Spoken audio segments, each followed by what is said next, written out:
La forma en cómo se comportó ayer Sebastián, uy, pero fue fea, muy fea. Primero me humilló.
Buenos días, muchachos, ¿cómo han estado? Profe, buenos días. Muy bien. ¿Y usted cómo está? Buen día, profe. Muy bien, afortunadamente. Bueno, entonces hoy sí vamos a continuar o ya a meternos de lleno en el texto, en la lectura de, de estas primeras proposiciones de la ética de Spinoza, ¿cierto? Entonces, digamos, la particularidad o la dificultad que puede darse al comprender, digamos, el conjunto de esta lectura es que a diferencia de otros textos, como no tiene esa fluidez, ¿sí? O esa fluidez argumentativa propia de la prosa, sino que parece mucho más fragmentado, ¿sí? Es, definiciones, axiomas y proposiciones que se van dando, digamos, separadamente, quizás eso puede dar la impresión de que es muy difícil saber a ciencia cierta cómo es su argumentación, ¿cierto? Y hay muchas formas o muchas claves posibles con las cuales se podría leer o se podría tratar de entender este texto. Digamos, uno podría empezar a leerlo en orden y empezar, digamos, a interpretar definición por definición, axioma por axioma y proposición por proposición. Pero al menos desde lo que pude interpretar en la lectura, yo creo que sí hay una clave que podría facilitar mucho la comprensión de lo que está queriendo decir Spinoza. ¿Hacia dónde vamos a apuntar? ¿Sí? ¿Cuál es, digamos, el resultado final al que queremos llegar? Una afirmación como la de la proposición número 15.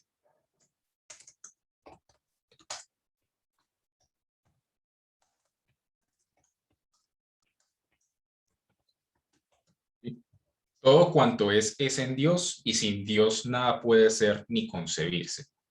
Entonces, ¿cómo se llega a ese punto? Hay que tener varias cosas en cuenta que, digamos, Spinoza no menciona de manera explícita, ¿sí?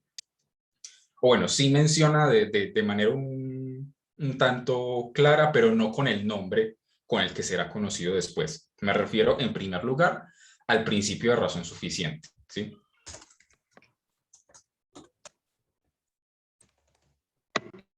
Al principio de razón suficiente, que, pues para recordarlo,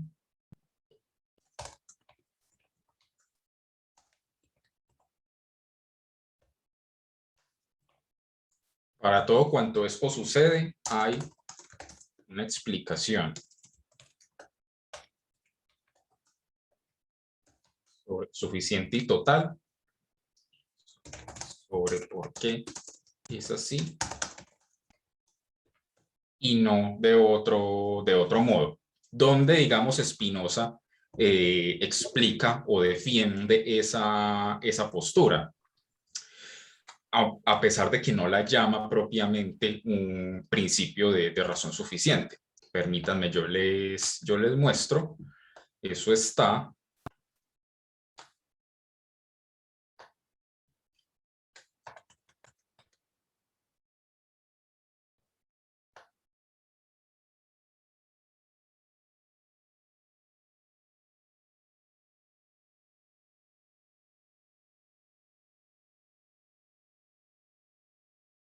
listo, sí. En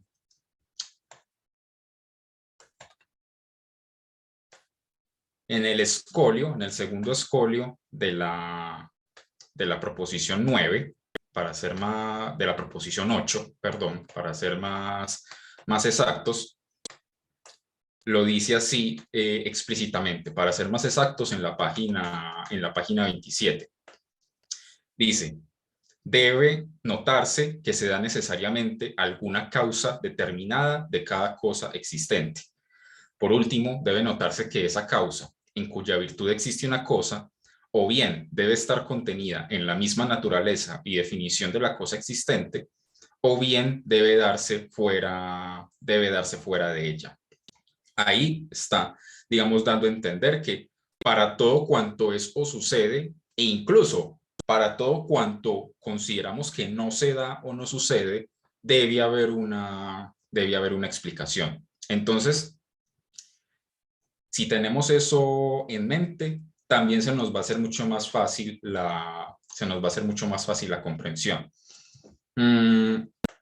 Y por otro lado, si tenemos también en cuenta, ¿sí? O si, digamos, adelantamos una proposición que da en la segunda parte, concretamente la proposición 4, si no estoy mal, de la segunda parte, que se los mencioné la clase pasada.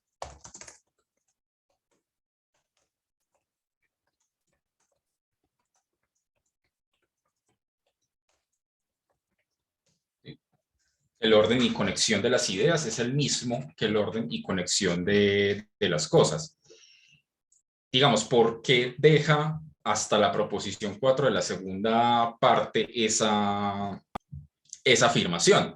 Pues simplemente es la forma de expresar de manera explícita, valga la redundancia, algo que ya se puede empezar a deducir un poco, sobre todo si uno mira la tercera definición, la de sustancia. Entiendo aquello que es en sí y se concibe por sí, ¿sí? Es decir, tanto ontológicamente, tanto en la realidad misma como en el pensamiento, ¿sí? Como en el proceso lógico del pensamiento, en ambos la sustancia se concibe por sí misma. Pero entonces, para no enredarnos demasiado, dejémoslo así por el momento, ¿sí? Es decir, todo lo que se descubra de la realidad, ¿sí? Que pertenece a la estructura fundamental de la realidad, también tiene que tener su equivalente en el pensamiento, ¿sí? Debe tener el mismo orden y conexión. Pero a mi modo de ver, ¿cuál es la clave para empezar a entender y hacerse a una imagen pues, más coherente de lo que está queriendo tratar Spinoza? No está, digamos, en entender así, sin contexto, las definiciones, sino que como como un buen método geométrico del que se trata, de donde realmente parte es de los axiomas. Los axiomas son proposición séptima de la segunda parte. Muchas gracias, Jonathan. Tienes razón. Es la proposición número 7 de la segunda parte, la que dice que el orden y conexión de las ideas es el mismo que el de las cosas. Los axiomas son verdades evidentes por sí mismas, ¿sí? Para los que, digamos, están en teoría del conocimiento, aunque con Descartes en este curso también vimos un poco eso. Cuando hallamos una verdad que es tan simple y tan inmediatamente captable por la razón, que es evidente, digamos que no se puede demostrar de una manera directa, sino más bien mostrar que se cumplen todos los casos. Es decir, sucede, por ejemplo, con el principio de no contradicción, ¿sí? Nosotros, ¿cómo derivamos el principio de no contradicción? ¿Sí? ¿O de dónde deducimos el principio de no contradicción? No se puede deducir, ¿sí? Porque es una verdad tan evidente que la manera de probar su evidencia es ver que se aplica en todos los casos en que puede aplicarse. Lo mismo sucede entonces con los axiomas. Entonces, partimos de los axiomas para empezar a demostrar a través de las proposiciones y entender mejor lo que está queriendo decir al principio en las definiciones. Entonces, el hecho de que las definiciones sea lo primero que aparezca, pues puede ayudar a comprender o puede dificultar la comprensión dependiendo de cómo uno lo tome. Entonces, la clave, al menos a mi modo de ver, está en los axiomas, sobre todo en el primero, ¿sí?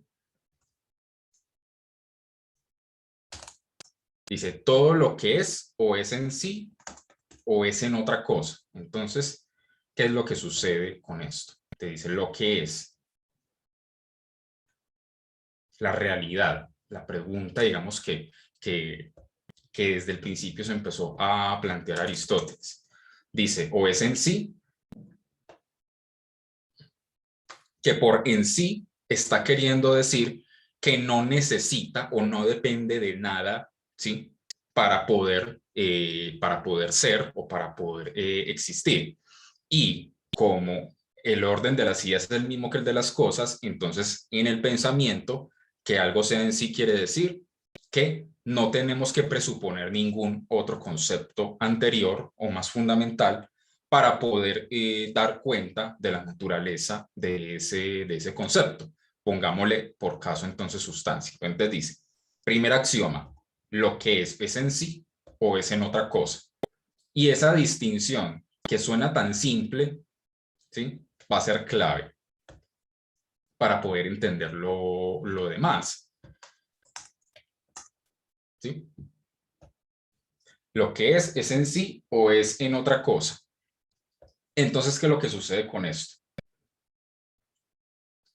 Que los siguientes axiomas van a ayudar a desarrollar este primero. Entonces, dice, lo que no puede concebirse, segundo axioma, lo que no puede concebirse por medio de otra cosa, debe concebirse por sí. Es decir, hay una distinción tajante, hay una oposición, ¿sí? O algo es en sí o algo es en otra cosa, pero es imposible que sean los dos a la misma vez. Entonces, ¿qué es lo que sucede con esto?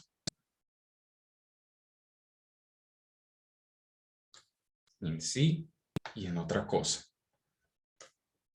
¿Qué dice? Axiomas tercero y cuarto.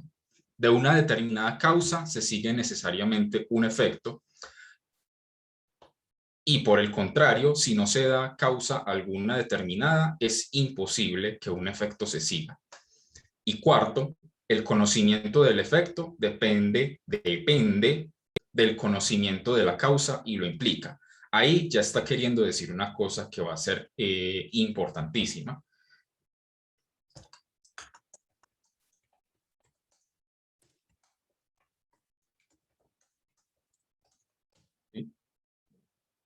Si nosotros nos damos cuenta que algo es causado, ¿sí? Es efecto de otra cosa, ¿sí?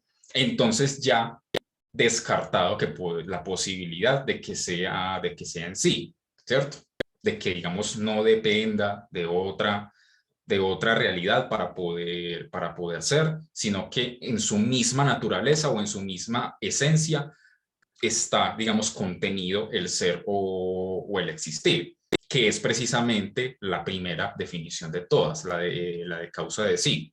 Dice aquello en cuya esencia está implicada la existencia, es decir, que ni siquiera puede imaginarse o pensarse como no existente. Spinoza, ¿sí?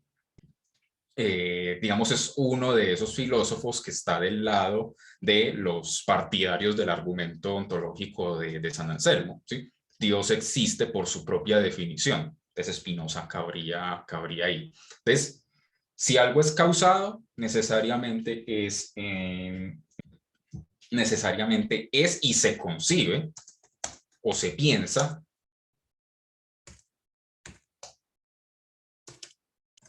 ¿sí?, por otra cosa. Y eso va a ser sumamente importante, porque a la hora, digamos, de evaluar qué partes de la realidad son en sí y qué partes de la realidad son en otra cosa, vamos a llegar al resultado, digamos, más conocido, más famoso de Spinoza, que escolarmente es conocido como que solo la sustancia es en sí, es decir, solo Dios, ¿cierto?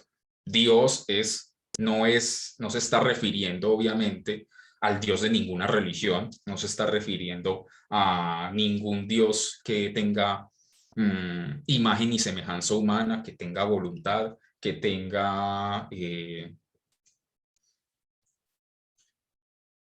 pues sí, que desee, ¿cierto? Que tenga afectos humanos, dice Spinoza, ¿cierto? Es decir, Dios no siente ni ira, ni tristeza, ni nada así por el estilo, no se preocupa, ¿sí?, por las acciones de los seres humanos, ¿sí? El concepto de Dios de Spinoza es completamente diferente en ese sentido. Dios representa toda la realidad, ¿cierto? Toda la realidad es Dios y toda la realidad es en Dios, o se concibe gracias a que existe la sustancia que él identifica con Dios.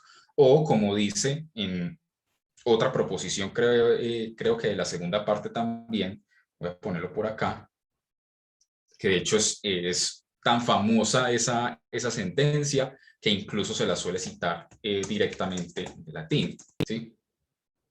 Deus sive natura, es decir, Dios, o lo que es lo mismo, la naturaleza. Eso traduce literalmente. Dios, es decir, la naturaleza. No son diferentes uno del otro. Hay otra proposición que es, digamos, una de las más estudiadas, una de las más complejas, pero que, digamos, expresa bien esta característica. Dice,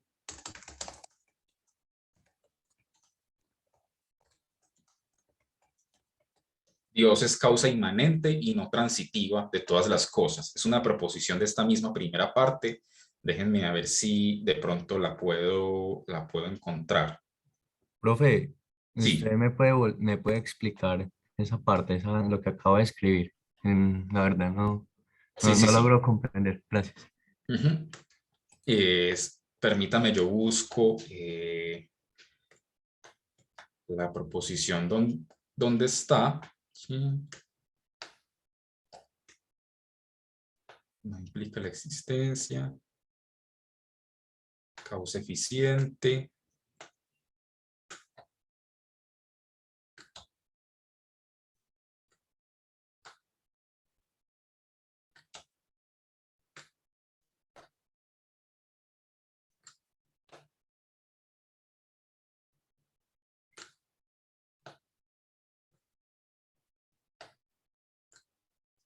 $36. Bueno,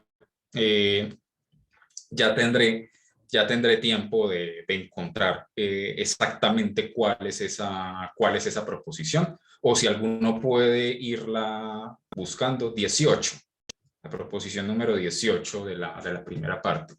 Dice, Dios es causa inmanente, no transitiva de todas las cosas. ¿Qué está queriendo decir con eso?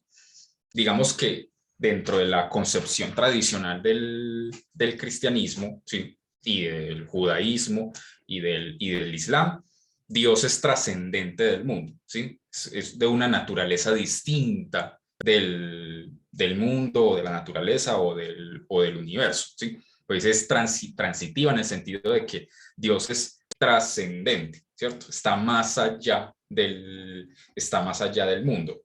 Para Spinoza, dice, Dios es causa inmanente, es decir, que no es distinto de la naturaleza, sino que los efectos que produce Dios son parte de su propia esencia. ¿Qué quiero decir con esto? Voy a poner un ejemplo.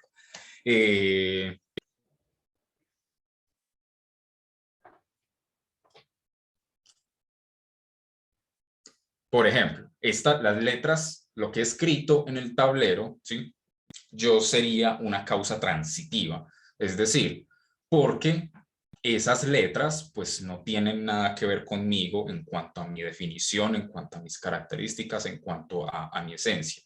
Son algo de una naturaleza completamente distinta, ¿cierto? Pero yo he sido quien ha causado pues la escritura de esas letras. Entonces, en ese sentido, yo sería una causa transitiva, es decir, totalmente diferente, de una naturaleza totalmente diferente. Una causa inmanente sería, por ejemplo, la luz y el calor que produce el sol, ¿cierto? La luz y el calor hacen parte de la naturaleza del sol, ¿cierto?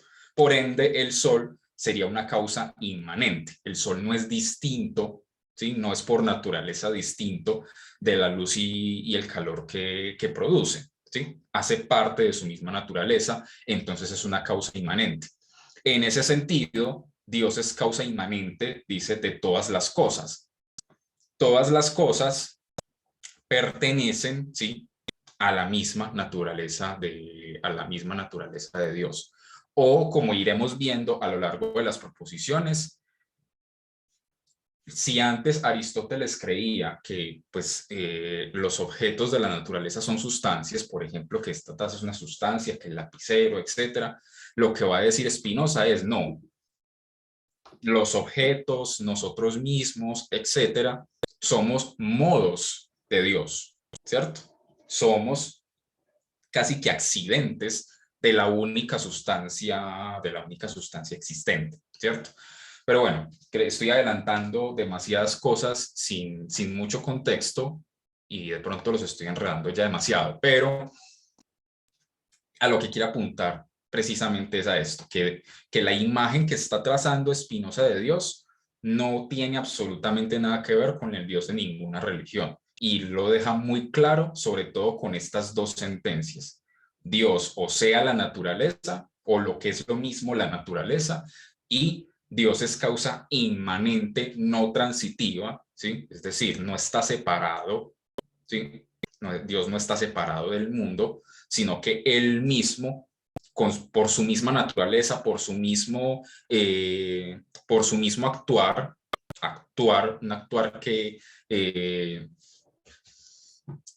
en todo caso está determinado por su misma naturaleza, es la que crea todas las cosas, o la que hace posible, para no decir crear, porque eso me metería en muchos problemas, o la que hace posible el ser de todas las cosas. Nosotros somos parte de la naturaleza de Dios como modos de esa única sustancia. Eso es como lo que quiere mostrar Spinoza. Dios sería toda la vitalidad que se manifiesta, sí, sería toda la realidad, ¿cierto? No tanto la vitalidad, toda la realidad, o sea, cualquier objeto que a usted se le ocurra, ¿sí?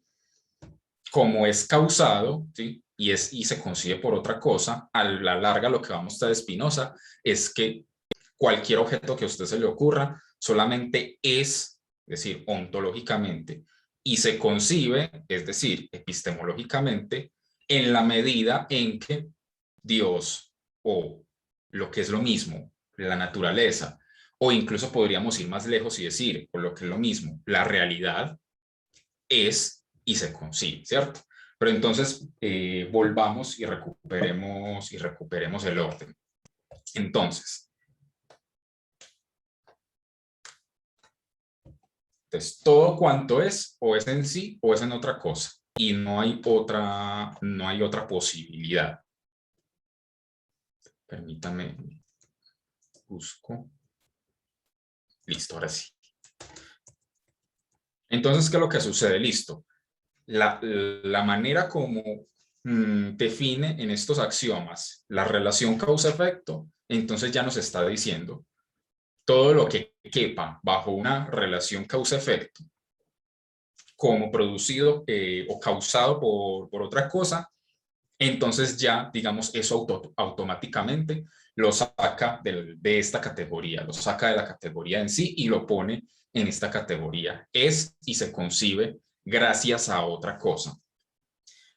Entonces, ¿qué dicen el resto de los axiomas? El quinto dice, las cosas que no tienen nada en común una con otra tampoco pueden entenderse una por otra.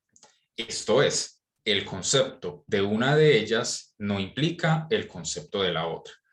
Por ahora, ¿cómo se puede entender ese axioma? Que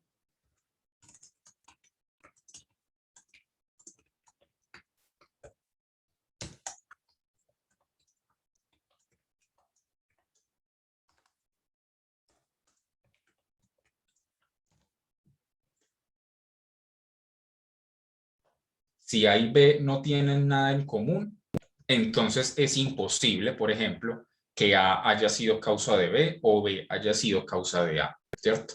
Entonces ya, digamos, eso permite, al menos por el momento, considerarlos como realidades en sí, es decir, que no se necesitan uno a otra para poder existir. Es decir,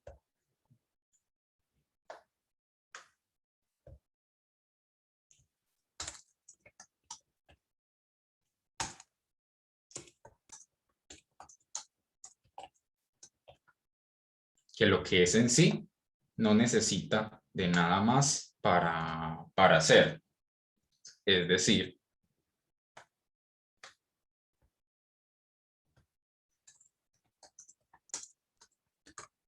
que existe por sí mismo. Y aquí ya podemos entender una de las definiciones. ¿Cuál? Concretamente la primera, causa de sí. ¿Sí?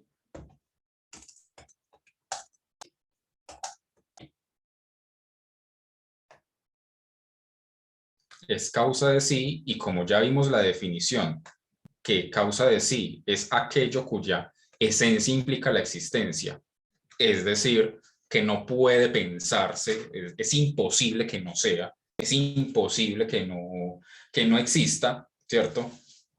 Entonces, lo que se pueda catalogar como una realidad en sí, ¿sí?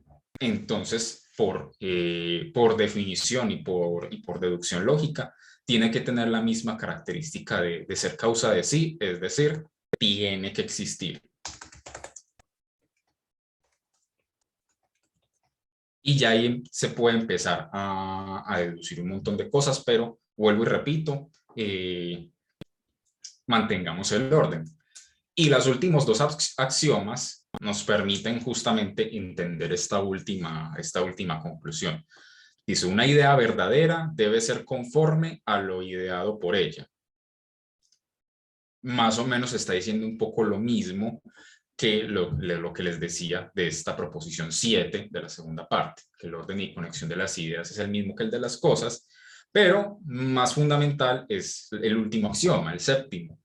Es la esencia de todo lo que puede concebirse como no existente no implica la existencia. Es decir, si podemos imaginar cualquier cosa, ¿sí? O concebirla en nuestra mente, cualquier cosa, y digamos no se rompe ninguna regla lógica al imaginarlo como no existente, ¿sí?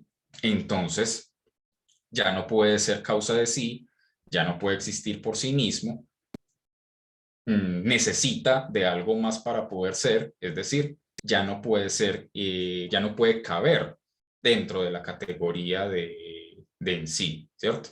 Vuelvo y repito, la esencia de todo lo que puede concebirse como no existente no implica la existencia. Si yo puedo imaginar de algo como no existiendo sin caer en ninguna contradicción lógica, entonces la existencia no hace parte de su naturaleza, ¿cierto? En cambio, lo que si tratamos de imaginar o de pensar que no existe y caemos en una contradicción lógica, ¿sí? Es porque entonces la existencia es una de sus características necesarias, que tiene que tenerlas, ¿sí? Y ahí sí cabría bajo esa categoría en sí, porque pues es causa de sí mismo. Entonces, volvamos con el otro lado de esta ecuación. Si algo es causado, necesariamente es y se concibe por otra cosa.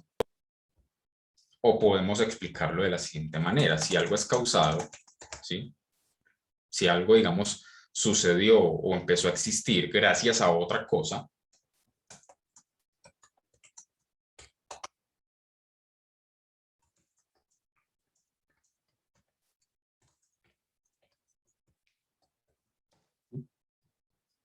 es limitado y finito y puede ser concebido como no existente. Y eso nos permite entender, por ejemplo, la segunda definición, la definición de finita en su género, lo que puede ser limitado por otra cosa de su misma naturaleza, como por ejemplo, un cuerpo por otro cuerpo o un pensamiento por un pensamiento, ¿sí? Entonces, de este otro lado de la ecuación, ¿a qué conclusión llegamos? ¿Sí? ¿Sí? Que no puede ser causa de sí mismo, sino que tiene que ser causado por otra cosa, y si es causado por otra cosa, entonces tiene que estar necesariamente o entrar necesariamente bajo esta otra categoría de lo que es decir, en otra cosa. Y eso va a ser sumamente importante. ¿Por qué? Porque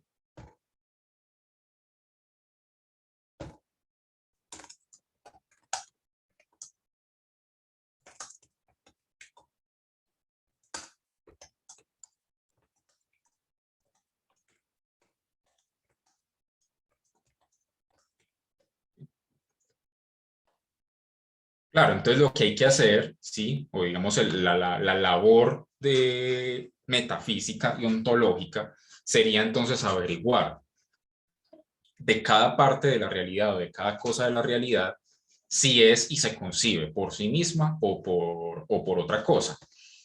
Como decía Descartes en las meditaciones, para, digamos, dudar, para dudar de lo que pueda, de lo que sea posible dudar, pues sería una labor infinita si cogiéramos entonces idea por idea. Vamos a clasificarlas en conjuntos más grandes, ¿sí? Con base en sus fundamentos, y si vemos que algo es dudoso, lo descartamos. Aquí Spinoza va a hacer algo similar, ¿cierto? No digamos para dudar, sino para clasificar la realidad en varios conjuntos principales. ¿Y cuáles serían esos conjuntos?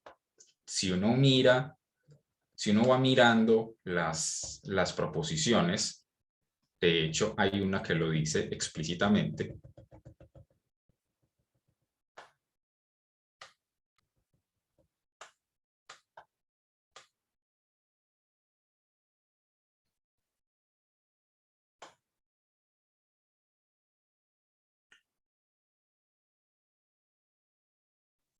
En el corolario, ¿sí?, de la proposición 6 dice: se sigue de aquí que una sustancia no puede ser producida por otra cosa, pues nada hay en la naturaleza excepto las sustancias y sus afecciones, como es evidente por el primer axioma y por las definiciones 3 y 5. Primer axioma: lo que es o es en sí o es en otra cosa.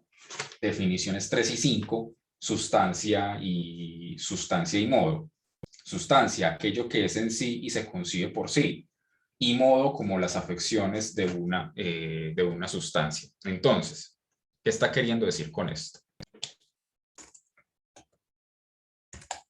Spinoza dice sustancias en plural, pero digamos lo que va a hacer a lo largo de estas proposiciones es, como les decía en la sesión pasada, reducir al absurdo esa posibilidad de que haya varias sustancias, ¿sí? Aquí lo plantea como hipótesis.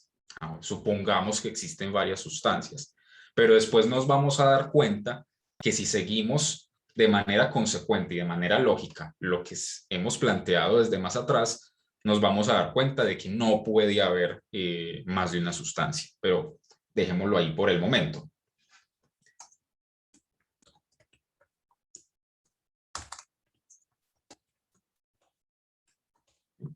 Yo les decía la sesión pasada que, pues, digamos, uno podía tener la tendencia a confundirse cuando Spinoza utiliza estos términos, porque uno puede pensar que se está refiriendo a 4 cosas distintas. No, en realidad, cada vez que se habla de sustancia, lo que dice Spinoza, cada vez que captamos con nuestra razón la sustancia, siempre lo hacemos a través de de algún atributo, ¿sí?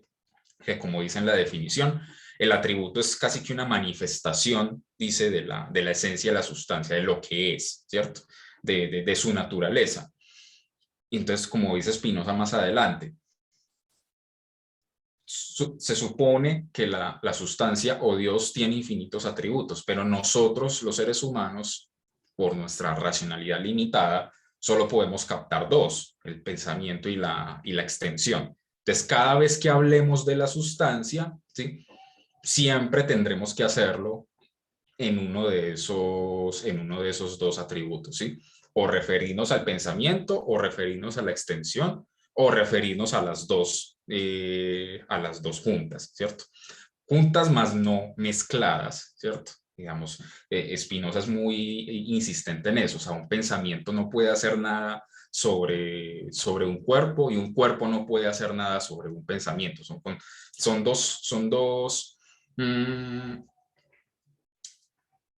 dos caras de la misma moneda, pero son caras completamente diferentes, ¿cierto? Es decir, no se entremezclan. Entonces, siempre que se hable de sustancia, se habla a partir de alguno de sus atributos. Yo no puedo hablar de la sustancia sola, ¿sí?, como pura o sin ningún atributo, sin referirme al pensamiento o sin referirme a la extensión o a ambas, ¿sí? Y con los modos sucede un poco lo mismo, solo que esta vez sí es que literalmente las palabras modos y afecciones son sinónimos. O sea, Spinoza los utiliza indistintamente. Entonces, digamos, la confusión se resuelve sabiendo que cada vez que se hable de sustancia siempre será a través de alguno de sus atributos, ¿sí? Y que modos y afecciones son exactamente lo mismo. O sea que técnicamente solo habría 2 partes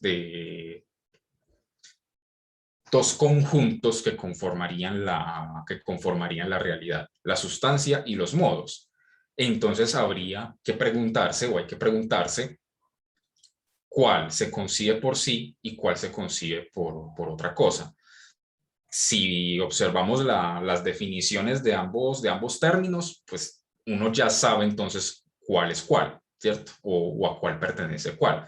Ya sabemos entonces que la sustancia cabría dentro de la categoría de lo que es en sí, y que los modos cabrían dentro de la categoría de lo que es en otra cosa. Pero digamos, como estamos en el método geométrico, no podemos simplemente sacar la conclusión de manera apresurada, sino que debe seguirse de manera correcta de las premisas anteriores. Entonces, permítame, yo borro aquí. Sí, listo.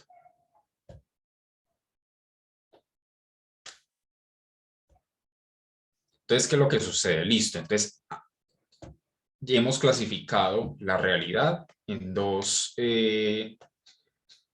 en dos categorías fundamentales, la sustancia y los modos. Entonces es en ellos dos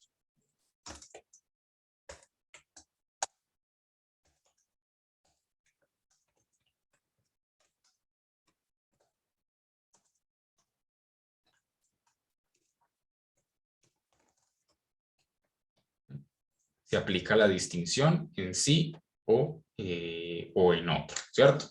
Y entonces, ¿qué es lo que sigue de aquí? Entonces, ahí es donde va a empezar a evaluar la posibilidad de que haya más de una sustancia. Y como para pensar la sustancia, siempre lo hacemos a través de alguno de sus atributos, entonces planteémonos la siguiente pregunta, ¿sí?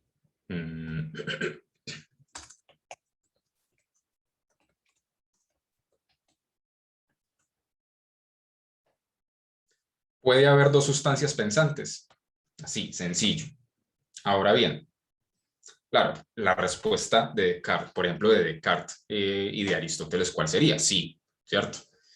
Para Aristóteles, cada uno de nosotros, los seres humanos, cada uno es una sustancia que tiene, digamos, la definición o la esencia de ser un animal racional, ¿cierto? Un animal pensante. Para Descartes, cada uno es una sustancia, ¿sí? Que comparte la característica del pensamiento.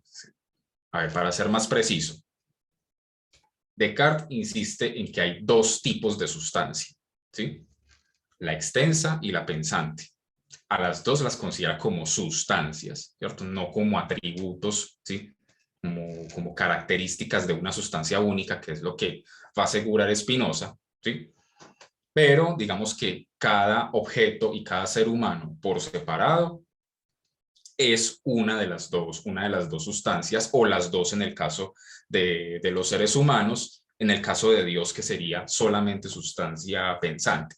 Pero entonces, volviendo a Spinoza, entonces a la pregunta, ¿puede haber dos sustancias pensantes?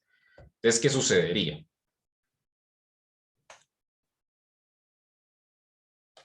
Si hubiera dos sustancias pensantes, tendrían algo en común. ¿Sí? El ser pensantes, ¿cierto?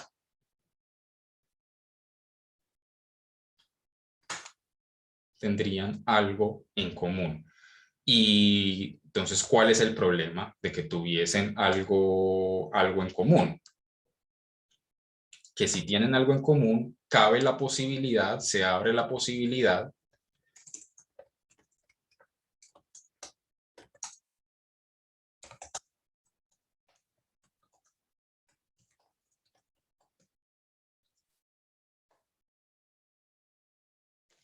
de que una de esas dos sustancias sea y se conciba gracias a la otra. Si miramos, digamos, la definición, ¿sí? Que para, digamos, Spinoza no son simplemente hipótesis o definiciones provisionales susceptibles de modificarse, sino que dan cuenta de la esencia o de la naturaleza de esa definición. Entonces, en el caso de sustancia, dice, por definición, tiene que ser en sí, ¿sí? Entonces, la consecuencia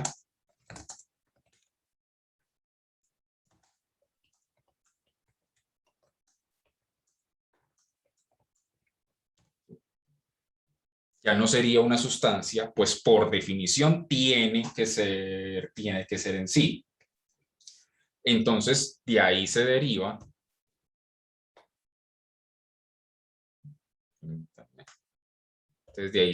lo siguiente.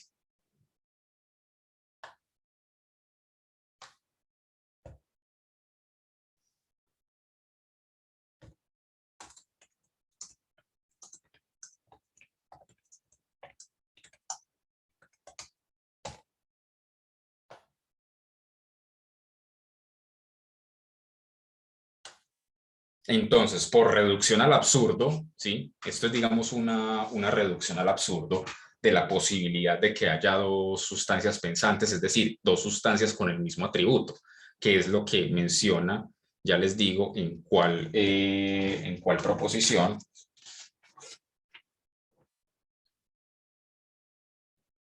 En la quinta. En el orden natural no pueden darse dos o más sustancias de la misma naturaleza, es decir, con el mismo atributo.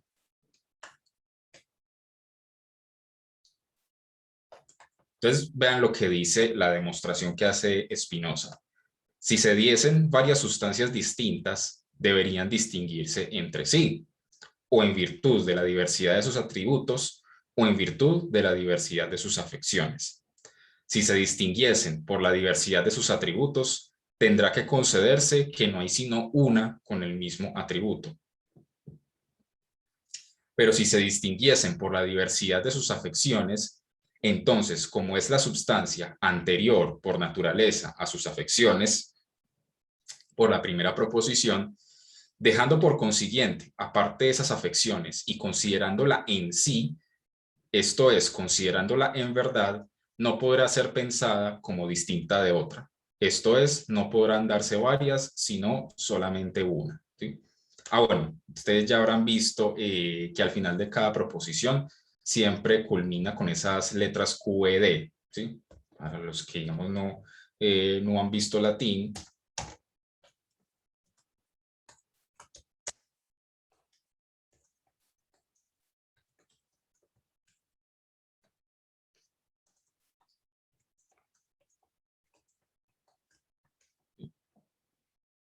es decir, cuando aparecen esas tres letras es porque ya ha concluido su demostración, porque ya considera que se demostró lo que se quería demostrar. Entonces, digamos, para que no se confundan con la demostración que hace Spinoza, que puede ser mucho más abstracta de lo que yo le estoy explicando, la reducción al absurdo que hace es, a ver, listo, dos sustancias pensantes tendrían algo en común, el ser pensantes.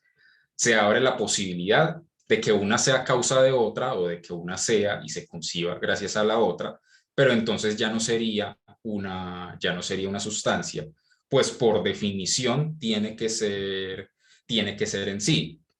Si distinguimos dos cosas pensantes, es con base en los modos, es decir, dos ideas diferentes, ¿cierto? ¿Sí? La idea A y la idea B solo se distinguen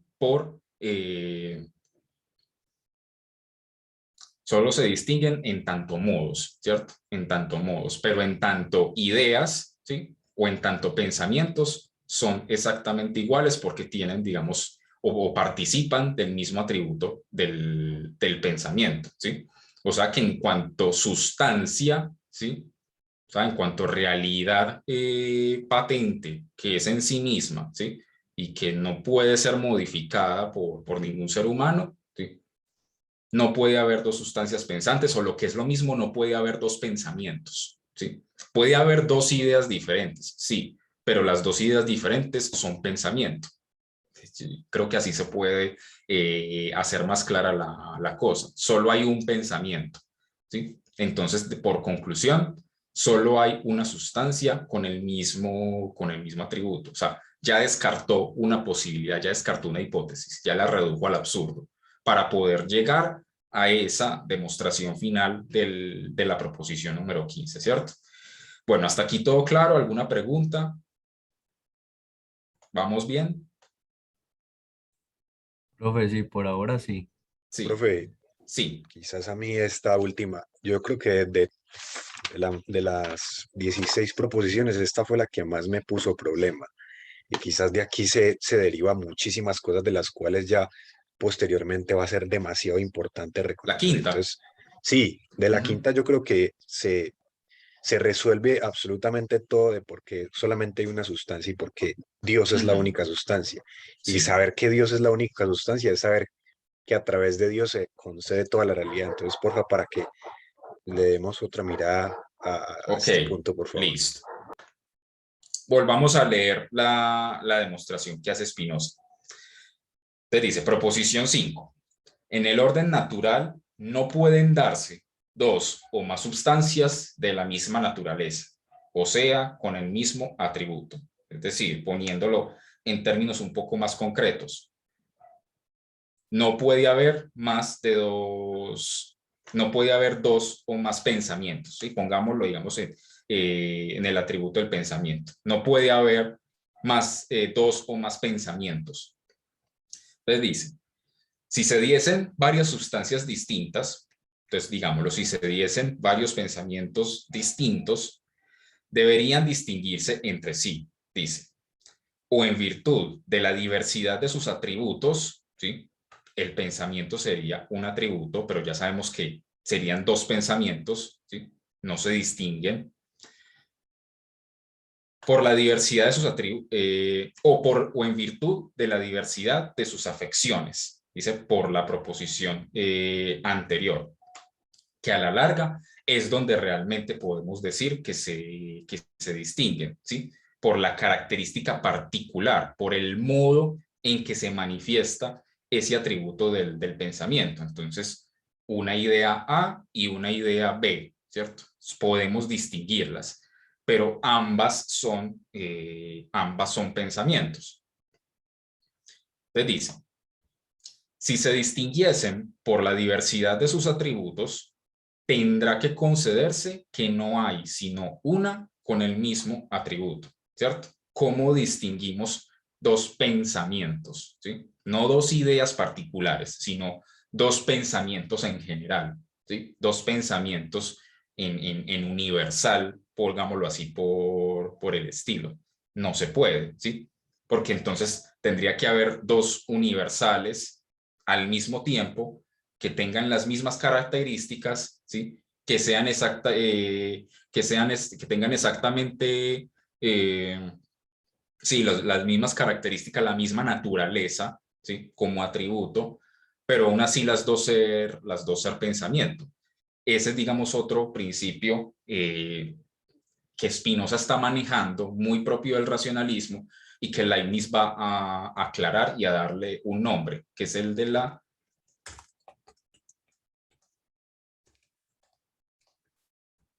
Leibniz lo llama la identidad de los indiscernibles, ¿sí?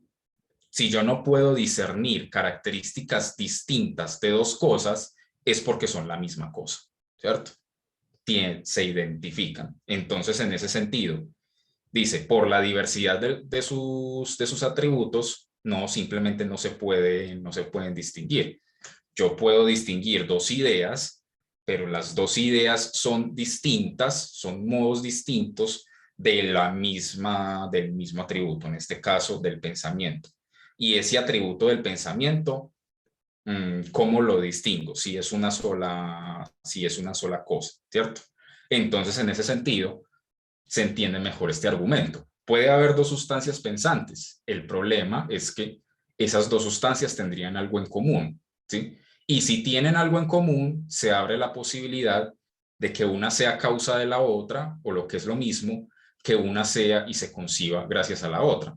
Pero digamos, yo cómo puedo concebir el pensamiento, ¿sí? A través de un pensamiento diferente, pero que tiene las mismas características. Es que suena hasta contradictorio.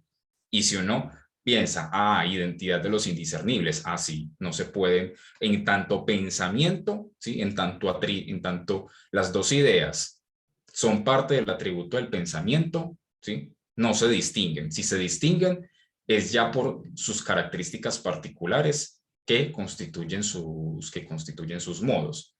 Entonces, ya no sería una sustancia. Si esto se diera, pues por definición dice, tiene que ser en sí, es decir, no puede depender de otra cosa para ser, términos ontológicos, y no puede depender de otro concepto para poder pensarlo, términos epistemológicos, orden y conexión de las cosas, orden y conexión de las ideas. Entonces, de ahí demuestra, entonces, solo hay una sustancia con el mismo atributo, ¿sí? Que es, digamos, como la primera parte de lo que finalmente va a ser su demostración de que solo hay una sustancia, de que esa sustancia es Dios, que se identifica con toda la realidad o con toda la naturaleza, y que todos los objetos particulares que existen en ella no serían más entonces que modos en que se manifiesta cada uno de los atributos que nosotros podemos captar de la sustancia, la extensión y el pensamiento, a pesar de que también por derivación de las definiciones de las demostraciones que va dando, va a afirmar que la sustancia o Dios tiene infinitos atributos, ¿cierto? Porque como es lo más real de todo, ¿sí? Tiene infinitas posibilidades de manifestar su realidad, pero nosotros, como seres humanos limitados, solamente podemos captar dos, el pensamiento y la extensión. ¿Así está mejor, Jonathan? Profe, sí, muchas gracias. Sí, listo. Entonces, bueno, continuemos con lo que veníamos diciendo. Entonces, perdón.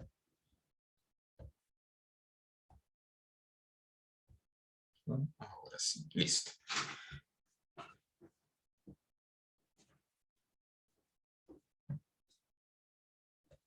Desde ahí va a sacar otra consecuencia. Ah, listo. Entonces, sí, no puede haber más de una sustancia con el mismo atributo.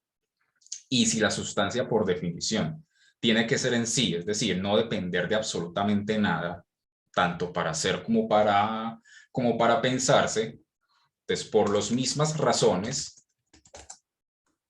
que hemos derivado, digamos, anteriormente, por estas mismas razones,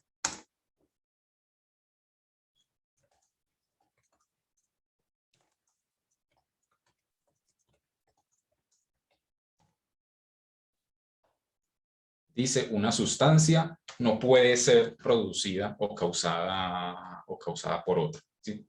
Si algo es en sí, no necesita de nada más para poder ser o para poder existir, entonces no puede ser causado, porque ya vimos hace un rato que gracias a los axiomas, que si algo es causado, entonces ya necesariamente tiene que entrar en la categoría de lo que es en otra cosa o por otra cosa o gracias a otra cosa, ¿cierto?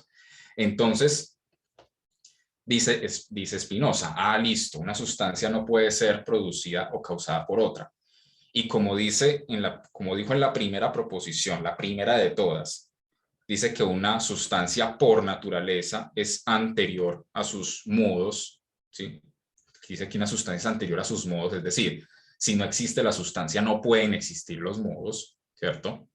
Eso significa esa anterioridad, ese carácter fundamental que yo ya les había explicado con Aristóteles. Entonces claro, claramente un modo no puede causar una sustancia y una sustancia no puede causar otra. Y si lo único que hay en la realidad son sustancia y modos, entonces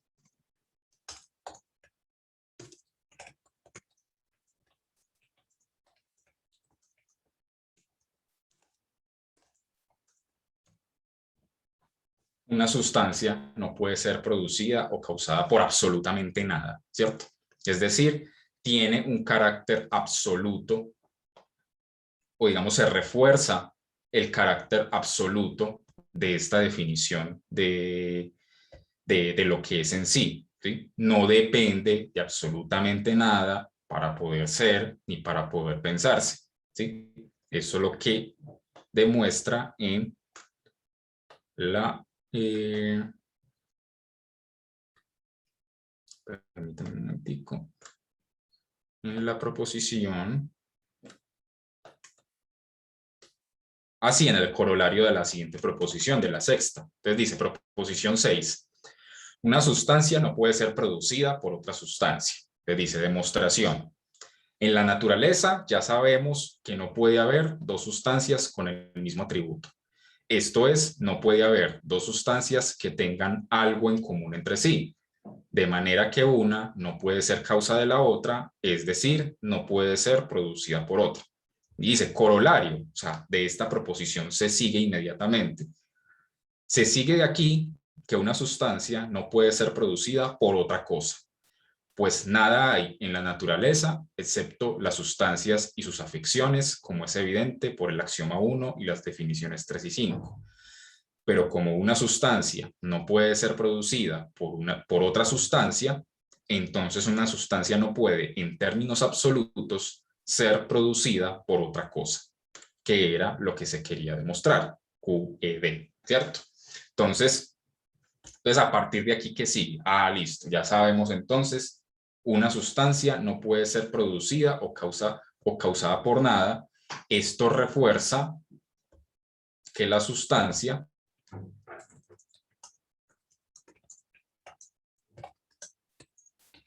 es lo único que puede ser causa de sí. Entonces volvemos a la primera definición. Yo por eso les decía, les hacía esa recomendación la clase pasada. Tengan anotadas aparte las definiciones y los axiomas, para que a medida que vayan leyendo y Spinoza hace constantemente referencia a ellos, pues uno simplemente va y los mira y no tiene que estarse pues devolviendo en el PDF, ¿cierto? Yo incluso fui más lejos y escribí cada una de las 15 proposiciones, pues, pero solamente la proposición principal, ya las demostraciones y todo lo demás, pues sí no lo escribí para tenerlo aún más presente. Entonces,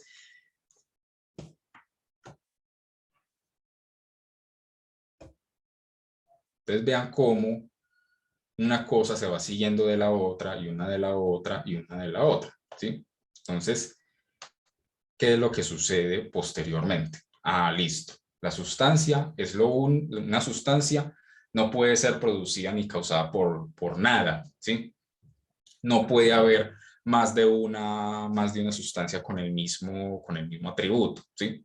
O como digamos, pusimos en el ejemplo, no puede haber dos sustancias pensantes o no puede haber dos pensamientos. Puede haber dos ideas que se distinguen entre sí como modos del mismo pensamiento, ¿cierto?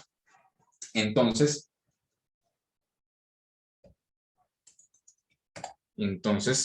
¿qué podemos decir en suma, ¿cierto? O sintetizando todo lo que hemos dicho hasta aquí. Pues en suma,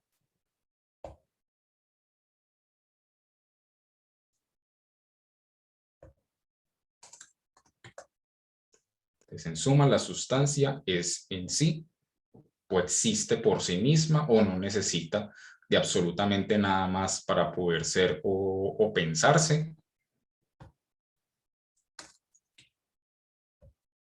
La sustancia es en sí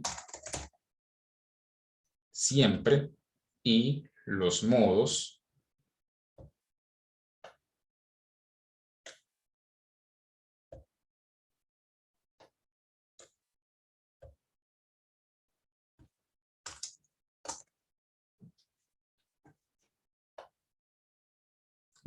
siempre son en otra cosa o por otra cosa o gracias a otra cosa. Necesitan de algo más para poder ser o existir. Y si uno, digamos, lo piensa ya con ejemplos más empíricos, se ve que el sentido que tiene, ¿sí?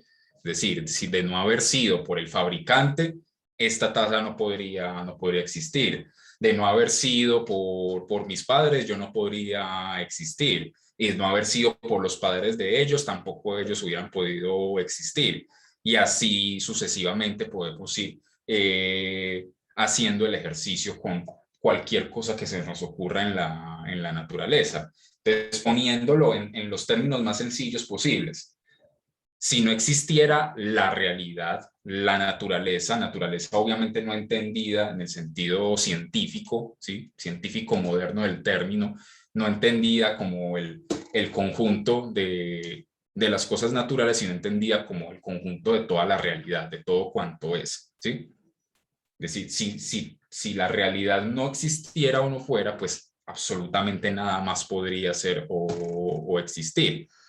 Y lo mismo sucedería, según Spinoza, en el pensamiento. Si no tuviéramos ya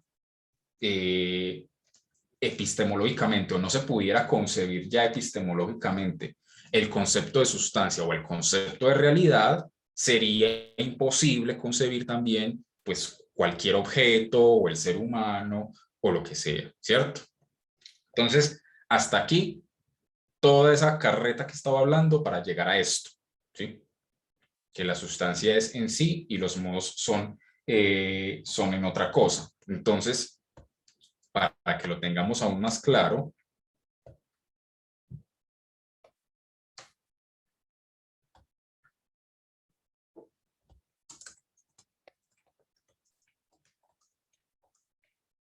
o sea que según Spinoza, yo no soy una sustancia, sino un modo de Dios, ¿sí? Sí, totalmente. Una cosa, Todos somos modos de Dios, ¿cierto? ¿Quién iba a decir algo? no, que una cosa. Eso Ajá. para Dios es una cosa. Claro, por eso, digamos, es tan importante no tomar ese concepto de Dios a la manera tradicional, ¿cierto? Que claramente Spinoza no está apuntando a eso. Alguien podrá preguntarse, bueno, ¿por qué quiso llamarlo Dios? ¿Por qué no simplemente lo dejó en la substancia y ya, ¿cierto? Mm, Hay dos interpretaciones posibles. Una, pues que afirma que eso era algo inmanente a la argumentación misma de la ética, ¿sí? O sea, que tenía que llegar a ese concepto de Dios. Otros más osados le meten la cuestión política ahí, ¿cierto? Porque como digamos, vivía en una sociedad que tenía un concepto tan determinado y tan estricto de Dios y que no aceptaba ningún otro, entonces sería como una reivindicación. Me parece una interpretación un poco osada, pero pues ahí está la posibilidad. Entonces, bueno, los modos son y se piensan gracias a otra cosa, mientras que la sustancia que es en sí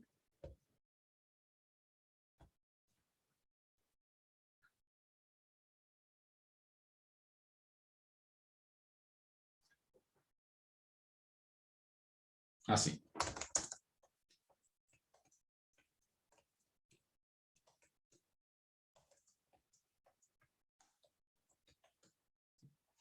Que no necesita de nada más para hacer o pensarse. Entonces, ¿qué es lo que sucede? ¿Qué es lo que sucede aquí? Aquí va a suceder otra cosa sumamente interesante, que es lo que dice en...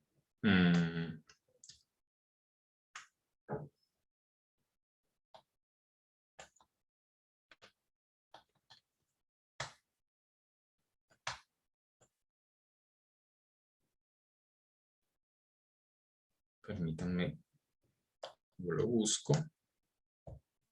Así, que es lo que explica a lo largo de la proposición número 8, que dice toda sustancia es necesariamente infinita. Entonces aquí ya nos estamos metiendo con un tema quizás aún más peliagudo, ¿cierto?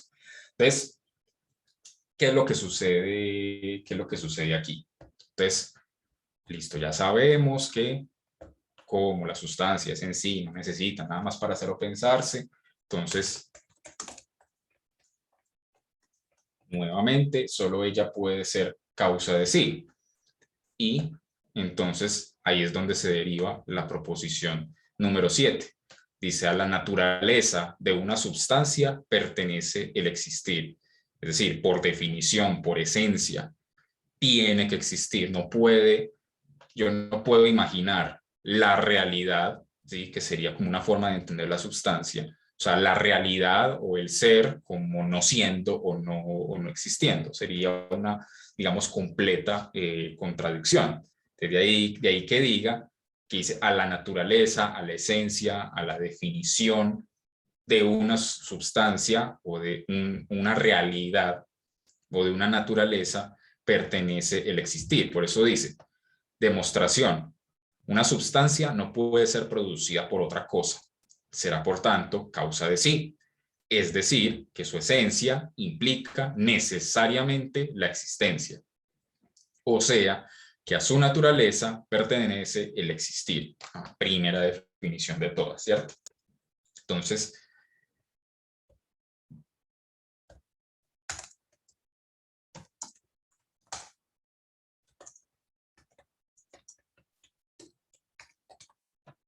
Entonces, por la proposición 7 le pertenece el existir. ¿Sí? Ok. Entonces,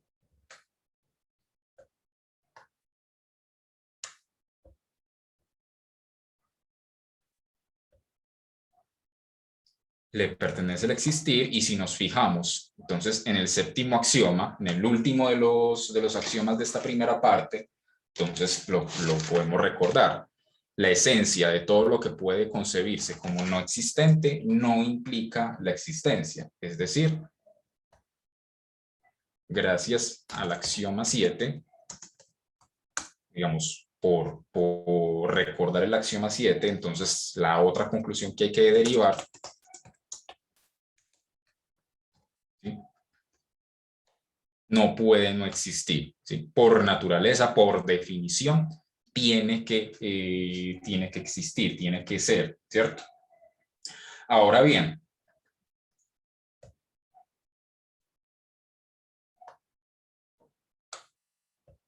una nueva reducción al absurdo.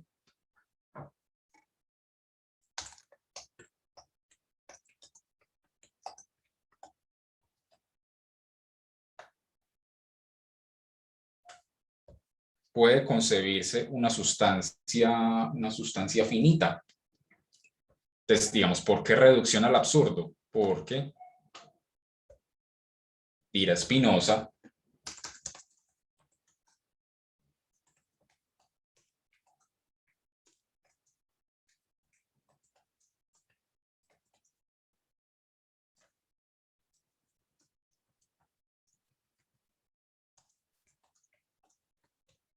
si es finita, debería ser limitada y o causada por otra cosa. Aquí sí podemos referirnos a la segunda definición. Finita en su género, lo que puede ser limitado por otra cosa de su misma naturaleza, ¿sí? Es decir, si una sustancia fuera finita, tendría que ser limitada y o causada por otra sustancia, pero ya demostramos hace rato que solo puede haber una sustancia de la misma naturaleza, es decir, que tenga el mismo atributo, ¿sí? Es decir, ya con eso, se dice, ya con eso podemos demostrar que esa sustancia o esa realidad no puede ser limitada por nada, porque es, digamos, lo que hace posible el resto de todo lo demás, el resto de lo que es. Entonces, por ende, ¿sí?, es infinita. Y si vemos la definición, la última definición, la número 8, ¿qué dice la definición número 8? Eternidad como la existencia en tanto derivada de la definición o de la esencia de algo, ¿sí? Así como muy resumidamente. Y si ya sabemos que la sustancia por definición tiene que existir, entonces esa existencia derivada lógicamente, derivada por definición, pues tiene que ser eterna, ¿sí? Porque si en algún momento terminara la sustancia, ¿sí?, muriera, pues sería finita. Debería ser limitada o causada por otra cosa, o digamos otra cosa tendría que causar la desaparición de la sustancia. Pero ya sabemos entonces la contradicción que eso implica, por ende,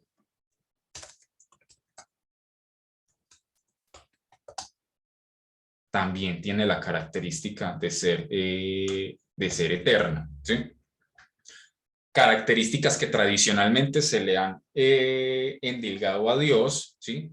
Pero a un Dios con otras características u otra imagen, digámoslo así, muy diferente, ¿cierto?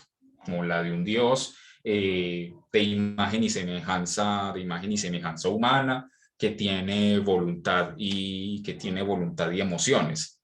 Precisamente lo que quiere hacer Spinoza es quitarle toda esa característica antropomórfica a Dios, porque para Spinoza, digamos, lo más real de todo, la causa de todo, ¿sí? No tiene esas características, es simplemente la realidad como tal, ¿sí? Es simplemente la sustancia.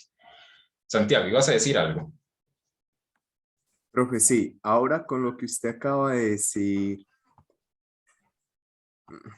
me enredé un poco. Sí, A ver, usted decía, Spinoza quiere como quitarle eso, ¿cuál palabra utilizaba? Perdón, profe. Lo... esa imagen antropomórfica de Eso, sí. Dios. Entonces, bueno, me nace esta pregunta, bueno, que no sé, la idea de Dios no puede provenir de los sentidos, ¿verdad? Es decir, Ujú. ¿cierto? A ver, porque conocemos a Dios, claro, conocemos su existencia Sí. porque tenemos nosotros una idea Ujú. y conocimiento por evidencia, digámoslo así, intelectual de Dios. Sí. Entonces, la idea de Dios no puede provenir de los sentidos, ¿verdad? Ujú. Pues, Claro, ahí, digamos, otra cosa, gracias por hacérmela recordar, que hace Spinoza muy diferente de Aristóteles o muy diferente de Descartes, sobre todo de Aristóteles. Aristóteles, como vimos en esas clases, empieza, como dice él mismo, por lo que es más cognoscible para el ser humano, ¿cierto? Es decir, lo más particular, que serían las sensaciones, lo empírico. Y a partir de ahí iríamos como ascendiendo hasta lo más general, lo más universal o lo más cognoscible por naturaleza, ¿cierto? Digamos que entonces la sustancia o Dios serían un resultado final, ¿sí? Un resultado final de ir entendiendo cómo es la realidad. Spinoza lo hace completamente al revés. Empieza de una vez con Dios, digamos, a Aristóteles eso le hubiera parecido una locura, ¿sí? Empezar de una vez con lo más difícil de conocer para el ser humano, pero para Spinoza eso tiene una razón de ser, y es que como buen racionalista que es Spinoza, y a mi modo de ver, quien lleva ese racionalismo a sus últimas consecuencias, es decir, el intento de captar la estructura fundamental de la realidad solamente con conceptos y razonamientos lógicos, ¿sí? Entonces, para Spinoza, la demostración de Dios tiene que ser lo primero que se debe hacer para entender toda la demás realidad, y hacerlo de manera a priori, ¿sí? De manera racional, es decir, solamente con conceptos y con razonamientos lógicos, es decir, no partiendo de lo empírico o de las sensaciones.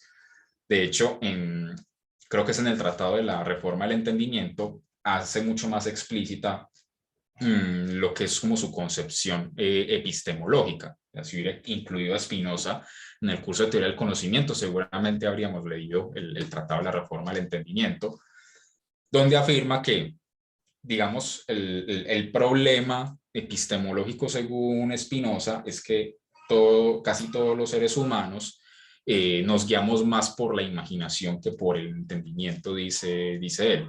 La imaginación está basada justamente en inducciones apresuradas que se hacen a partir de las sensaciones. En cambio, el entendimiento sería el encadenamiento lógico y deductivo de conceptos para entender la estructura fundamental de algo, o en este caso de la realidad. Entonces, sí, para Spinoza, llegar a Dios no es como para Santo Tomás, por ejemplo, o como para Aristóteles. No se llega comenzando por lo empírico, por las sensaciones, hasta ascender a la existencia de Dios, sino que podemos de una manera totalmente a priori, de una manera totalmente racional, lógica, demostrarlo, y además que sea lo primero que debemos tener en cuenta para entender todo lo demás. Entonces, las pasiones, que llama los afectos, la libertad, que es precisamente lo que le da el sentido al título del libro, ética, pero demostrada según el orden geométrico. Y el orden geométrico, ¿sí? Para Spinoza supone que por donde hay que empezar es por por lo más importante de todo, por lo más central, por el núcleo, por el fundamento, porque es a partir de ahí que vamos a empezar a derivar deductivamente todo lo demás. ¿Y cómo llegamos entonces a Dios? Bueno, mediante esas definiciones de sustancia, de causa, entendiendo entonces la distinción entre lo que es en sí, lo que es en otra cosa. Bueno, vamos derivando lógicamente que solo la sustancia, o en este caso Dios, puede ser en sí, y todo lo demás es dependiendo de Dios, ¿cierto? Que es lo que finalmente muestra en la proposición número 15, ¿sí? Todo es en Dios, dice Spinoza. ¿Así está más claro, Santiago?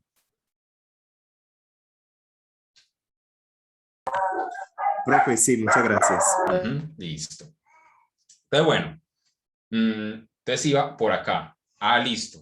Ya salió la otra característica. Entonces es infinita, es eterna, ¿sí? No puede haber más de una con el mismo atributo. Entonces, ¿cuál es, digamos, la posibilidad que queda por reducir al absurdo? Que haya más de una sustancia, pero con diferentes atributos. Eso es lo siguiente que él va a reducir al absurdo para llegar finalmente a la conclusión de que solo hay una sustancia que tiene infinitos atributos y eso se identifica con Dios, ¿cierto? Entonces,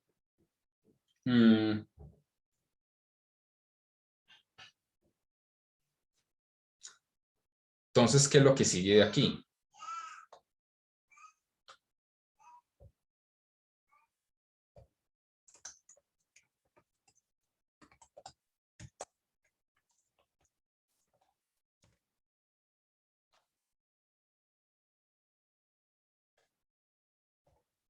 Si es infinita y eterna, solamente puede ser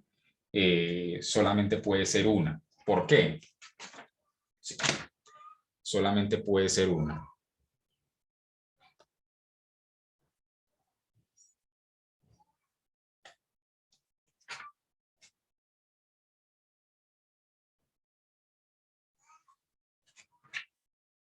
Ah, perfecto, ya sé cómo explicar esto.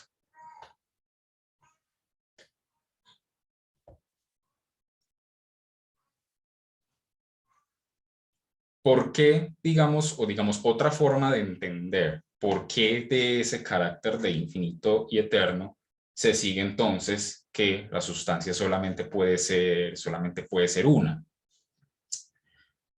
Volvemos al principio de razón suficiente. Para todo cuanto es o sucede, y podríamos incluir para todo cuanto no sucede, hay una explicación suficiente y total sobre por qué es así y no de otra manera. Entonces, ¿qué pasa con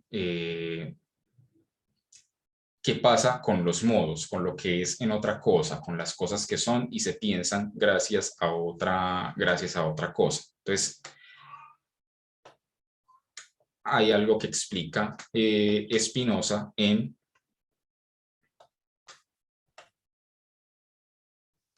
el segundo escolio de la proposición octava, ¿cierto? De toda sustancia es necesariamente infinita, que es un escolio bastante extenso, pero que es muy, muy importante.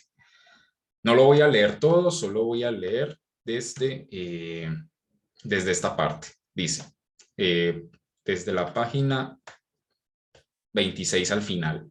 Entonces dice, por ello, debe reconocerse que la existencia de una sustancia es, como su esencia, una verdad eterna.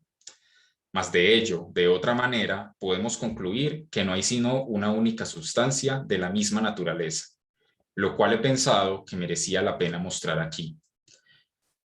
Pero para hacerlo, con orden debe notarse: 1. Que la verdadera definición de cada cosa no implica ni expresa nada más que la naturaleza de la cosa definida, de lo cual se sigue esto. 2. Que ninguna definición conlleva ni expresa un número determinado de individuos, puesto que no expresa más que la naturaleza de la cosa definida. Por ejemplo, la definición de un triángulo no expresa otra cosa que la simple naturaleza de un triángulo, pero no un determinado número de triángulos. Tercero, debe notarse que se da necesariamente alguna causa determinada de cada cosa existente, principio de razón suficiente. Cuarto, por último, debe notarse que esa causa, en cuya virtud existe una cosa, o bien debe estar contenida en la misma naturaleza y definición de la cosa existente, ciertamente porque el existir es propio de su naturaleza, o bien debe darse fuera de ella. Sentado esto, se sigue que, si en la naturaleza existe un determinado número de individuos, debe darse necesariamente una causa en cuya virtud existan esos individuos, ni más ni menos. Por ejemplo, si en la naturaleza existen 20 hombres, no bastará para dar razón de por qué existen 20 hombres con mostrar la causa de la naturaleza humana en general, sino que además habrá que mostrar la causa en cuya virtud no existen ni más ni menos que 20, puesto que, por la tercera observación, debe haber necesariamente una causa de la existencia de cada uno. Pero esta causa no puede estar contenida en la naturaleza humana misma, toda vez que la verdadera definición del hombre no implica el número 20. Y de esta suerte, la causa por la que esos 20 hombres existen y consiguientemente por la que existe cada uno, debe darse necesariamente fuera de cada uno de ellos. Y por ello es preciso concluir en absoluto que todo aquello de cuya naturaleza puedan existir varios individuos debe tener necesariamente para que existan una causa externa. Entonces, y puesto que existir es propio de la naturaleza de una sustancia, debe su definición conllevar la existencia como necesaria, y consiguientemente su existencia debe concluirse de su sola definición. Pero de su definición, como ya se vio en las observaciones 2 y 3, no puede seguirse la existencia de varias sustancias. Por consiguiente, se sigue necesariamente de ella, como nos proponíamos demostrar, que existe solo una única sustancia de la misma naturaleza. Entonces, ¿qué es lo que sucede aquí? Una nueva reducción al absurdo, pero esta vez desde el lado de los modos, o lo que es lo mismo.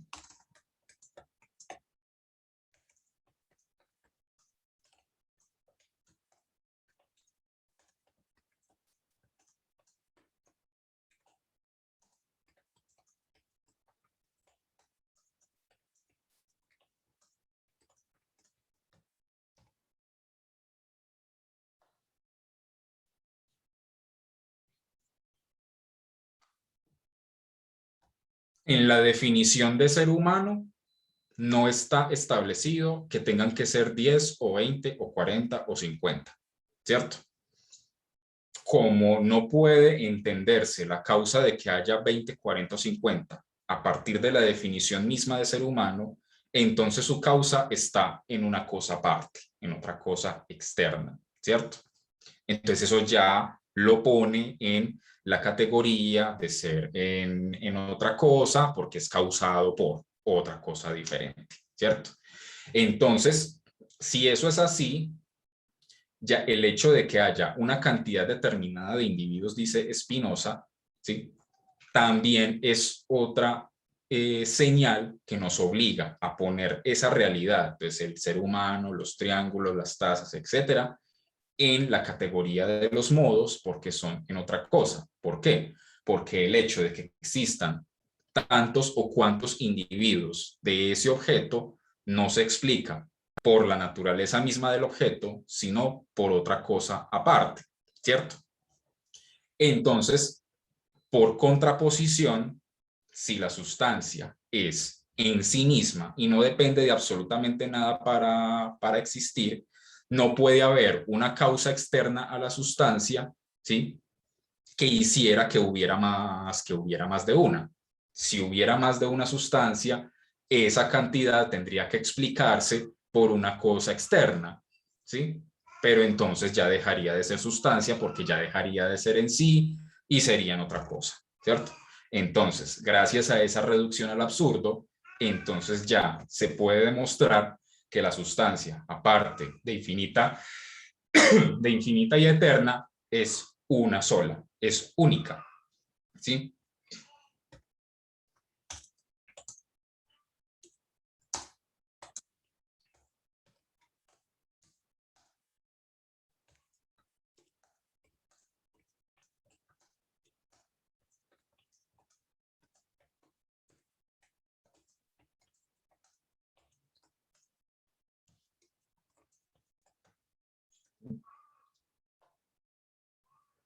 Bueno, aquí sí me embalé en la escritura de esta nota.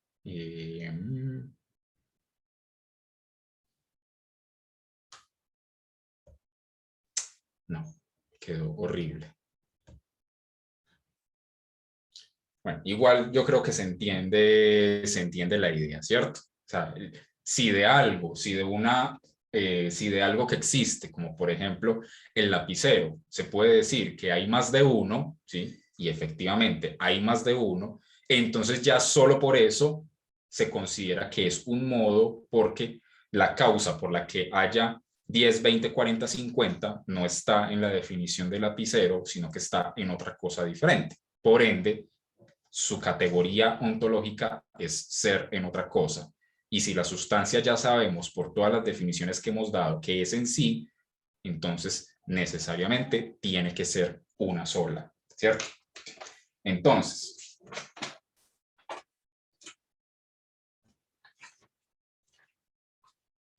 Profe, qué pena. sí, Yo le pregunto haciendo un paréntesis aquí. sí, Esas causas por las cuales cada una de las cosas son, siendo que uh-huh, son en otra cosa, sí, bajo la categoría de modo, uh-huh. se Spinoza las desarrolla en otra parte o en esta misma ética, porque por ejemplo puedo ver que en la parte tercera dice del origen y la naturaleza de los afectos, y no sé si Uh-huh. pues cabe en ese asunto de los modos. Sí, claro, claro, totalmente. Por eso le decía, respondiendo a la pregunta de Santiago, que Spinoza, digamos, es muy radical hasta en la forma de abordar el problema. Por ejemplo, para distinguirse de Aristóteles. En términos, digamos, espinosistas, Aristóteles empieza por los modos y va escalando hacia la sustancia. Spinoza hace completamente al revés, empieza con la sustancia y de ahí empieza a explicar los modos entre los cuales estarían incluidos los afectos humanos. Claro, que algo sea un modo no quiere decir que no se pueda dar cuenta de su esencia, ¿sí? Lo que pasa es que entre las características de su esencia, a diferencia de la sustancia, no se encuentra el existir, ¿cierto? Lo que sucede con los modos es que yo perfectamente puedo concebirlos como no existentes y no recaería en ninguna contradicción lógica. En cambio, si empiezo a pensar la sustancia como no existente, caería en una contradicción lógica. Entonces, sí, lo que trate inmediatamente después en las partes subsiguientes de la ética, sí, tiene que ver ya, habiendo demostrado la sustancia, cómo de ella se derivan unos determinados modos, entre ellos las pasiones humanas. Así está mejor, Jonathan. Sí, señor, muchas gracias. Uh-huh.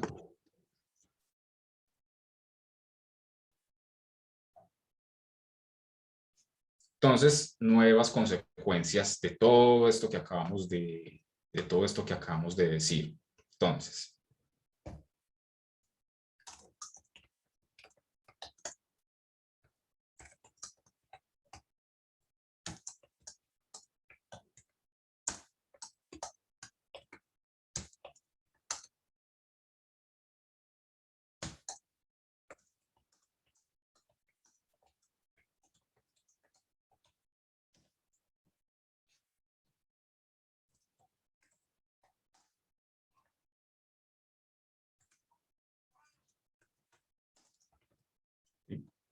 si la sustancia es una, infinita y eterna, es lo único que es y se concibe por sí misma, y por ende es lo más anterior, o sea, en el sentido de fundamental y real de todo.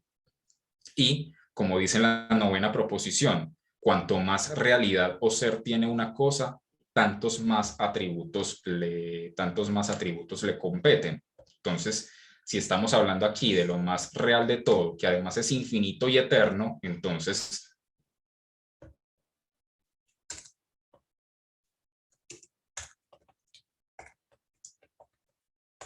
esa es la razón que da Spinoza para asegurar entonces que la sustancia tiene infinitos atributos, ¿sí? A pesar de que la razón humana solamente estaría en capacidad de captar dos, el pensamiento y la extensión, ¿cierto? Entonces, de ahí que sigue. Ah, pero es que todas estas características que le estamos dando a la sustancia, infinita, eterna, lo único que es por sí, que tiene infinitos atributos, pues se parece mucho a la definición número 6, que es justamente la definición de Dios. Un ser absolutamente infinito, una sustancia con infinitos atributos que expresan una esencia eterna e infinita, ¿sí? Es decir, aquí ya estamos hablando de que,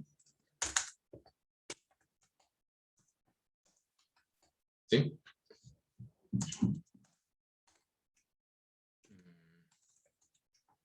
Pongámoslo así, por realidad, para no usar el término naturaleza, a pesar de que ese es en latín el término que usa Spinoza. Claramente no es un Dios antropomorfizado ni con voluntad. De ahí que diga en la proposición número 11, Dios, o sea, una sustancia que consta de infinitos atributos, cada uno de los cuales expresa una esencia eterna e infinita, existe necesariamente. Y por eso dice en la demostración, dice, si niegas esto, concibe, si es posible, que Dios no existe, o que la sustancia no existe, o que la realidad no existe. En ese caso, su esencia no implicará la existencia, pero eso, como ya vimos en la proposición 7, es completamente absurdo. Luego, Dios existe necesariamente. ¿Y por qué, digamos, se suele comentar de Spinoza que es un partidario del argumento ontológico? Por esa razón, porque defiende la existencia de Dios por definición, ¿sí? Es decir, es de los que considera que decir que Dios no existe, a pesar de que para Spinoza ese Dios es muy diferente del de Descartes, muy diferente del de todas las religiones y probablemente también muy diferente del de Aristóteles, igual utiliza una estructura argumentativa muy similar que llega a la conclusión de que si digo Dios no existe, me estaría contradiciendo lógicamente, ¿cierto? Entonces,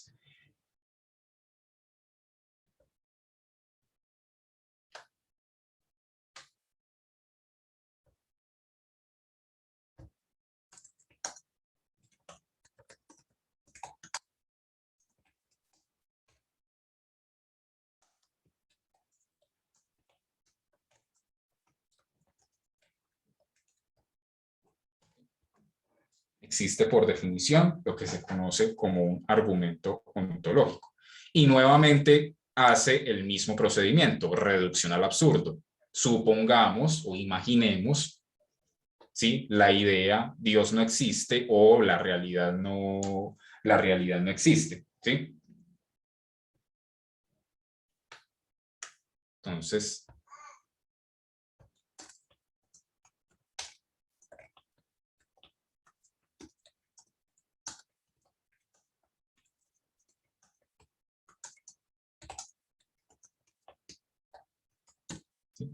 vendría siendo lo mismo que decir el ser no es, que ya desde Parménides pues, se ha planteado que eso es absolutamente imposible o la realidad no existe.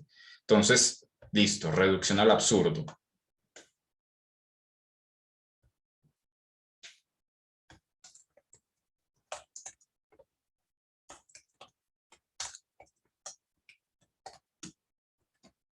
Entonces, reducción al absurdo de Dios no existe. ¿Qué pasaría? Dice Spinoza.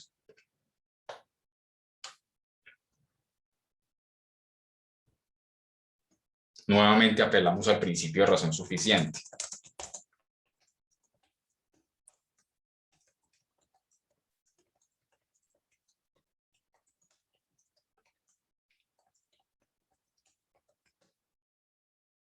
Si no se puede dar una razón suficiente para que algo no exista, es porque existe necesariamente.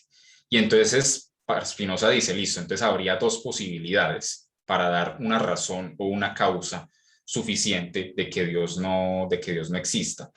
Que esa razón se encuentre en otra cosa o la causa se encuentre en otra cosa, pero ya sabemos, no tendría nada en común con Dios porque tendría que ser alguna otra cosa de la misma naturaleza la que hiciera que no existiera, ¿sí?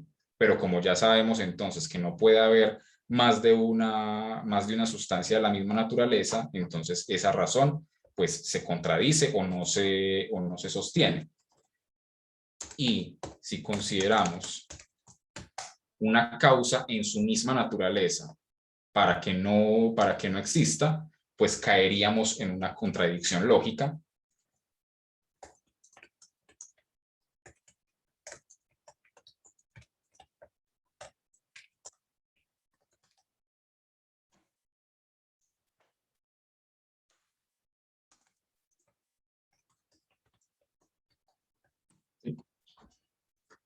Entonces, en conclusión, como ya hemos reducido al absurdo la proposición Dios no existe, entonces solo nos queda por aceptar la proposición contraria.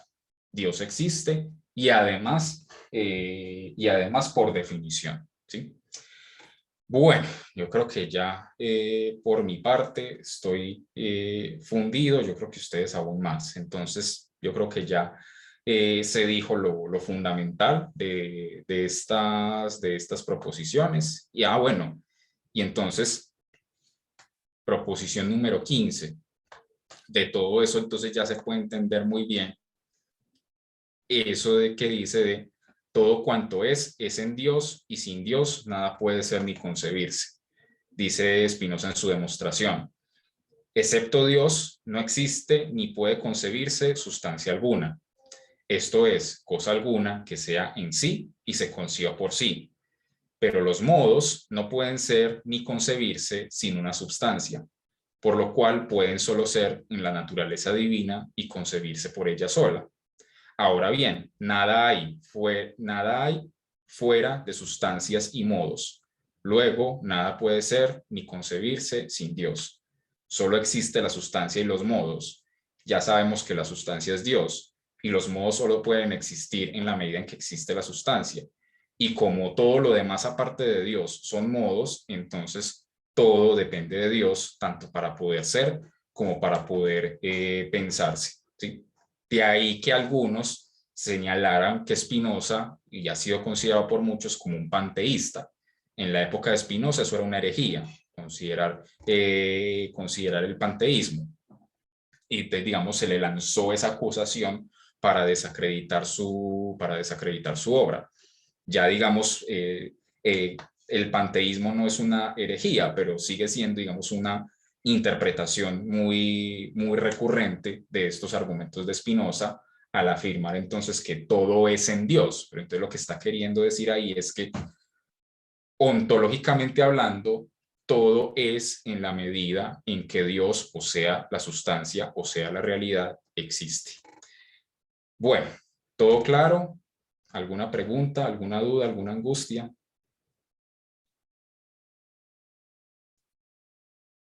Profe, Sí. en esa misma demostración, espérame, sí, yo creo que no es la demostración Uh-huh. no, el escolio Sí. de la posición 15, Sí. por allá en la página 32, más o menos a Sí. mitad del texto, Sí. Spinoza habla sobre la imaginación y el entendimiento. Ajá. Y da un ejemplo sobre el agua, Uh-huh. especialmente. Sí. Pero me preocupa ese asunto, mm, esa característica que le da al agua de sustancia corpórea. Eso es precisamente eh, la categoría o el modo de nosotros ver la sustancia como extensión o Sí. sí, bueno, sino No, que no, no, como no, que termina tu pregunta y ya sí, te la que respondo.